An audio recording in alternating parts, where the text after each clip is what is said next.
En el segundo día, cuando supuestamente Michael nos está acompañando a casa, después de estar un rato en el valle, pasamos al lado de un río, donde nos pide que nos quedemos más tiempo con él, diciendo que intentará encontrar a nuestro gato. Al negarnos, se mete en nuestra mente y hace que nos encontremos mal, provocándonos una migraña y haciéndonos un nudo en el estómago. Nos desplomamos en el suelo, y él para la caída a tiempo, evitando con su hombro que nos golpeemos la cabeza. De repente, todas las opciones a decidir son que nos lleve a casa. Como ya sabemos, cuando el texto es de color rosa, indica que Michael nos está manipulando. En el principio de la nueva actualización de la demo, continuamos en el segundo día. Mientras Michael carga con nosotros hacia su casa, sigue diciendo que solo quiere pasar un día más con nosotros, que así sería el hombre más feliz del mundo. Ya en su casa nos arropa con una manta y busca prendas de vestir para que posteriormente nos podamos cambiar. Entonces nos despertamos con el crepitar del fuego. Al notar el picor de la manta, no nos sentimos reconfortados, sino incómodos. De pronto vemos los ojos de Michael muy cerca, mirándonos fijamente, y como un autorreflejo, le pegamos un puñetazo en la cara. Del golpe, Michael tropieza con un taburete y cae al suelo. Podemos notar cómo nos duele todo el cuerpo. Mientras Michael se frota la nariz adolorida por nuestro golpe, él nos pregunta cómo nos encontramos y le decimos lo mal que nos sentimos.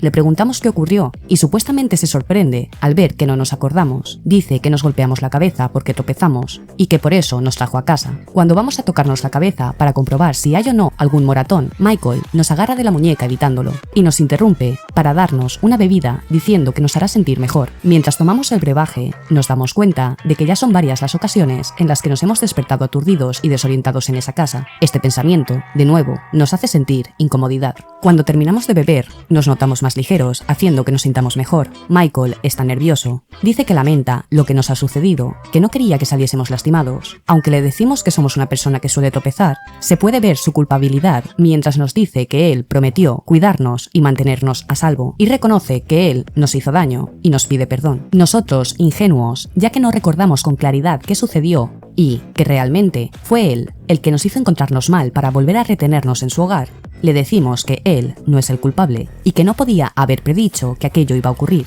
Él nos da la razón y nos vuelve a preguntar si nos quedamos en su casa, aunque no suena como una pregunta, sino como una decisión que él ya ha tomado o una súplica. Michael transversa la conversación que tuvimos en el río, diciendo que fuimos nosotros quien le dijimos que nos quedaríamos, cuando él propuso que buscaría a nuestro gato. A nosotros nos parece que eso ya lo hemos hablado, aunque realmente no lo logramos recordar. Respondemos que no deberíamos quedarnos, pero él insiste en que ya es tarde y que tal como nos encontramos no deberíamos viajar. Al mirar por la ventana, nos damos cuenta de que ya ha oscurecido y de que Michael tiene razón, pero aquella situación nos hace sentir mal. Notamos que hay algo que no logramos recordar. Se puede ver que Michael está nervioso y que duda de sus respuestas. Continuamos preguntándole cuánto tiempo estuvimos fuera, mientras intentamos recordar los eventos sucedidos en ese día, y nos damos cuenta de que no recordamos habernos tropezado. La imagen se pone rosa. Eso quiere decir que él está manipulándonos de alguna manera. Nosotros recordamos que había un río y que él estaba allí. Él dice que nuestra memoria debe seguir borrosa por una buena razón, por lo que podemos suponer que él está intentando con su manipulación que no recordemos del todo lo que ocurrió. Ese momento es interrumpido por nuestro rugir de estómago, ya que estamos hambrientos. Al levantarnos, adoloridos, vemos la ropa que nos preparó mientras estábamos inconscientes, un suéter con un patrón de setas y un pantalón deportivo. Le damos las gracias, sintiéndonos otra vez en deuda con él. Nos dice que él estará en la cocina, que se siente feliz de que estemos allí. Al entrar en el baño, intentamos ordenar nuestros pensamientos, volviéndonos a sentir incómodos y molestos, como si no debiésemos estar en casa de Michael. En ese momento podemos elegir entre pensar que tenemos que ir con cuidado, desconfiando así de Michael, o pensar que somos nosotros los que estamos un poquito paranoicos. Si pensamos que debemos ir con cuidado, tenemos la sensación de que Michael nos está ocultando algo, reconociendo que aunque había sido un gran anfitrión, no lo conocemos y no sabemos si es alguien de fiar. Al ducharnos, el agua fría solo nos pone más nerviosos. Y salimos del baño hacia la cocina. El aroma es agradable y lo vemos cocinando. Da a entender que nos sienta bien la ropa. Y nosotros respondemos de una manera monosilábica y cautelosa. Él nota que algo no va bien y nos pregunta preocupado. Dice que nos puede buscar otra cosa para ponernos, pero le respondemos que no es necesario. De repente nos dice que no es idiota y que no confiamos en él. Sorprendidos por aquella respuesta tan directa, decidimos sincerarnos y decirle que no esperábamos estar en su casa de nuevo. Sentimos que no ha sido correcto decirlo de aquella forma. Él pregunta si nunca quisimos estar en su casa. La conversación es muy incómoda. Entonces Michael murmura: esperaba que fueses diferente. ¿En qué estaba pensando? Al rato nuestra desconfianza en él da paso a la culpabilidad y decidimos disculparnos con él. La imagen se pone rosa cuando él también se disculpa, posiblemente usando su poder de convicción para relajar el ambiente. Entonces él nos pregunta si realmente es tan malo estar allí, aunque reconoce que estar a solas con un hombre desconocido puede ser aterrador. Nos dice que con él estamos a salvo y que no quiere que tengamos miedo, y termina diciendo que confiemos en él. Antes de pedirnos que nos sentemos a cenar, Michael vuelve a murmurar: por favor, que esta vez sea diferente.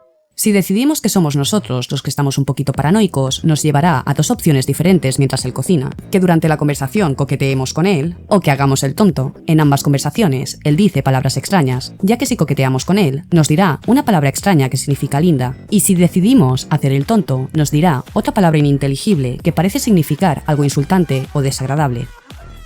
Se desconoce cómo él habla un idioma tan extraño, ya que en una de nuestras conversaciones anteriores nos dijo que no tiene familia, que él es un ser único en su especie, por lo que se puede descartar que sea un idioma aprendido en el círculo familiar.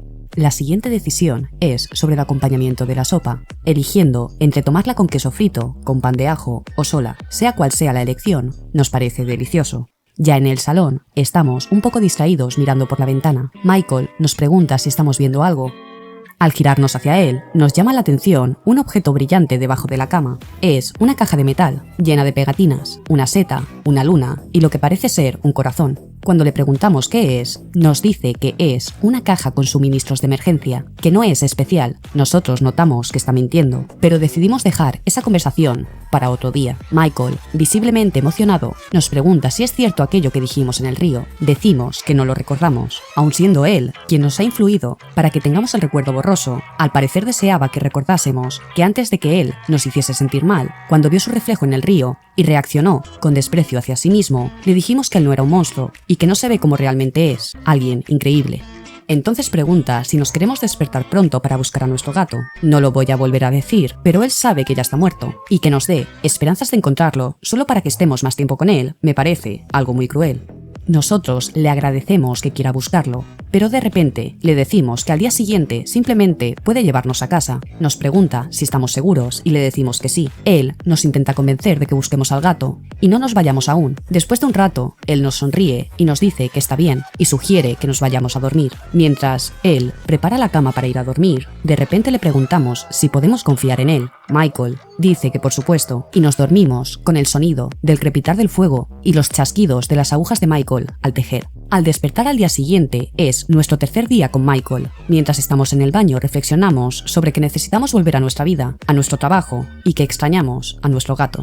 Posteriormente, mientras desayunamos, le decimos que aún estamos preocupados por volver a nuestra casa. Él, decepcionado, pregunta si aún estamos pensando en eso. Le respondemos que es probable que la gente que nos conoce esté preocupada por nosotros, creyendo que hemos desaparecido. Él dice que a lo mejor eso no es tan malo, y nosotros nos indignamos. Entonces nos pregunta si no somos felices con él en su casa. Le decimos que ya ha hecho mucho por nosotros y que queremos volver a casa. La conversación termina con Michael diciendo que lo siente y que tenemos razón, que hoy nos acompañará a casa, que nos lo promete. Entonces surgen dos opciones: confiar en él o no. Si no confiamos en él, le preguntamos qué ocurrió el día anterior en el río. Él responde que ya nos lo ha contado, nos vuelve a asegurar que nos llevará a casa y termina bromeando sobre si realmente nos parece tan buena su comida para relajar el ambiente. Si confiamos en él, la conversación pasa directamente a la broma acerca de su comida. Entonces nos encontramos caminando en silencio con Michael por el bosque. La ruta es diferente a la de otras ocasiones. Cuando estamos a punto de comenzar una conversación, escuchamos un ruido extraño. Michael se adelanta con su ballesta por si nos tuviera que proteger, pero lo que se oía eran los gritos de un conejito, atrapado en una trampa vieja y oxidada. Michael, aliviado de que solo sea un conejo, descarga su ballesta y nos dice que continuemos andando. Nosotros, sorprendidos, le decimos que si no piensa ayudarlo. Él dice, con indiferencia, que es lo que les ocurre a los animales de presa. Esto explicaría por qué Michael, cuando encuentra a nuestro gato muerto, le dice que lo siente mucho y que es la voluntad del bosque, por lo que es posible que vea a nuestro difunto gato como un animal de presa que ha caído en la trampa de los hongos, y que de algún modo vea también así a nuestro personaje, ya que también caímos en la misma trampa. Michael no quiere liberar al conejo con la excusa de que si hay un cazador cerca sospechará de cómo se ha escapado. Él sigue con su poco empático razonamiento, entonces podemos decidir si pensamos que él está siendo realista o si está siendo sádico, para posteriormente darle la razón o suplicarle que salve al conejito. Si decidimos que tiene razón, abandonamos al conejo. Mientras lo oímos gritar, nos sentimos mal, pero intentamos no pensar en ello y convencernos de que de alguna forma es natural y es lo que debía pasar. Si decidimos que ayude al conejo mientras Michael lo está liberando, vemos a lo lejos el cúmulo de hongos. De repente, recordamos que nuestro gato estaba ahí, pero nos surgen dudas sobre ello y nos sobreviene una sensación de terror. Pero cuanto más lo miramos, se disipa el miedo y el círculo de setas nos atrae hacia él con sensaciones agradables. Cada vez nos acercamos más, hasta que estamos agachados mirando de cerca las setas. Sonreímos mirándolas, sintiéndonos reconfortados. Acercamos la mano para tocar una de las setas. De repente, antes de que lleguemos a rozarla, la mano de Michael nos detiene. Michael nos da la vuelta y nos mira fijamente y dice que tenemos el terrible hábito de divagar. Nosotros cambiamos de tema y le preguntamos por el conejo. Él nos responde que ya está libre y que no toquemos los hongos. Estando ya de pie, le preguntamos por qué no los podemos tocar, y la conversación fluye hasta que le decimos que algunas personas piensan que los círculos de setas, conocidos como anillos de hadas, son mágicos. A lo que se refiere nuestro personaje es al folclore feérico europeo, donde estos círculos son considerados portales o sitios de reunión y festejo para entes como hadas, brujas, duendes y gnomos, entre otros seres mitológicos. Michael mira cabreado y asqueado el círculo de setas. Le insistimos con el tema y él acaba diciendo que le cabrea que eso haya salido en su parte del bosque. Nos dice que no son hongos realmente y que solo los imitan. Con esta explicación de Michael, es de suponer que quien nos controla cuando aparecen las palabras de color morado no es, como dije en un vídeo anterior, el bosque, sino esos falsos hongos, estando relacionadas esas palabras moradas con el humo de esporas que tienen el mismo color. Cabe recordar que en el primer día, después de haber inhalado las esporas de los hongos, desmayarnos y que Michael nos llevase a su casa, él nos preguntó si teníamos pensamientos intrusivos o impulsos extraños, algo que sí tuvimos en uno de los finales anteriores, al querer salir a toda costa de la casa, manejados no por el bosque, sino por el círculo de hongos, siendo finalmente engullidos por ellos. Cuando le seguimos insistiendo acerca de por qué le molestan tanto unos hongos, nos grita, lo que hace que nos alejemos de él. Nos pide disculpas y nos dice que nos marchemos de aquel lugar. Entonces surge la opción de darle o no la mano.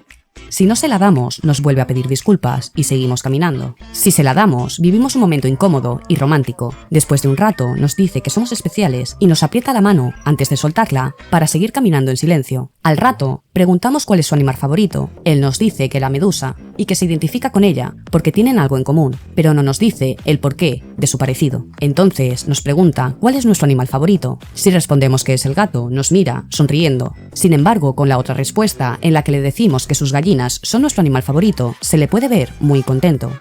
Seguimos caminando mientras él habla sin que prestemos mucha atención a lo que dice. Cuando nos sorprende escuchar un coche, corremos hacia el sonido, llegamos a nuestra calle, desde donde al fin podemos ver nuestra casa. Michael aparece disfrazado intentando tapar sus característicos rasgos. Bromeamos con él y nos advierte que no intentemos de nuevo ir a solas por el bosque, a lo que le respondemos que iremos donde queramos. Nos pregunta si aquella es nuestra casa y le invitamos a venir. Antes de que Michael responda, se esconde y escuchamos un ladrido y un grito. A Michael se le han caído las gafas y el gorro con el que se tapaba. Los sonidos provienen de nuestra vecina Vida llamando a su perro. Cuando se va a agachar a recoger sus accesorios, le agarramos de la muñeca y le preguntamos si podemos ir a visitarlo. Pregunta que por qué querríamos volver a verlo y le respondemos que acepte, que disfrutamos de su compañía. Que queramos volver a casa no quiere decir que no le queramos volver a ver. Michael dice que para él significa mucho que lo queramos seguir viendo y le preguntamos si nos podemos ver el próximo fin de semana. Él acepta, entonces podemos decidir antes de despedirnos si darle un abrazo o simplemente darle las gracias.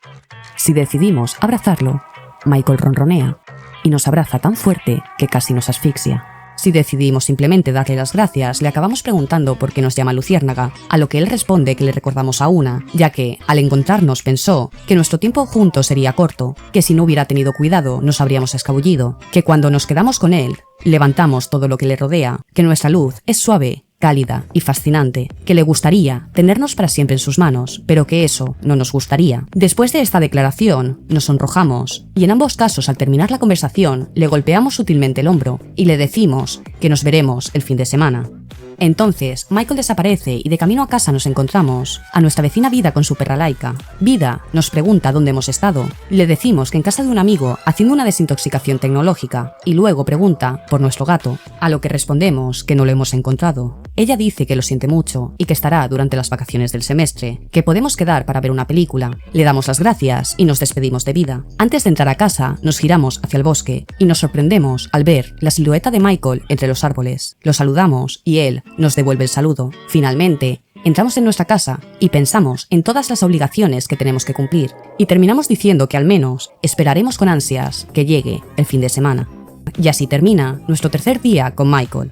Hay que tener en cuenta que esto solo se da si le seguimos la corriente a Michael. Si en los días anteriores decíamos lo contrario a lo que él quería o nos dejábamos manipular por los hongos, el juego finaliza sin que lleguemos al tercer día. Respecto al suéter de hongos y la caja de metal, puede que en los próximos días de Mushroom Oasis descubramos algo impactante, ya que es posible que aquello perteneciese a alguien a quien Michael tenía aprecio y perdió. De ahí su ansiedad a quedarse solo. Es posible que la pérdida de ese ser querido esté relacionada con los falsos hongos que han salido en su parte del bosque. Además, cuando decidimos desconfiar de él durante la conversación antes de la cena, él parece compararnos con alguien, con comentarios como esperaba que fueses diferente, por lo que es muy probable que tanto el suéter, la caja, sus comentarios y su miedo al rechazo y al abandono fuesen debidos a un personaje que aún desconocemos. Esto es mi teoría. Tendremos que esperar a la continuación de la demo para conocer más a Michael y el porqué de sus acciones.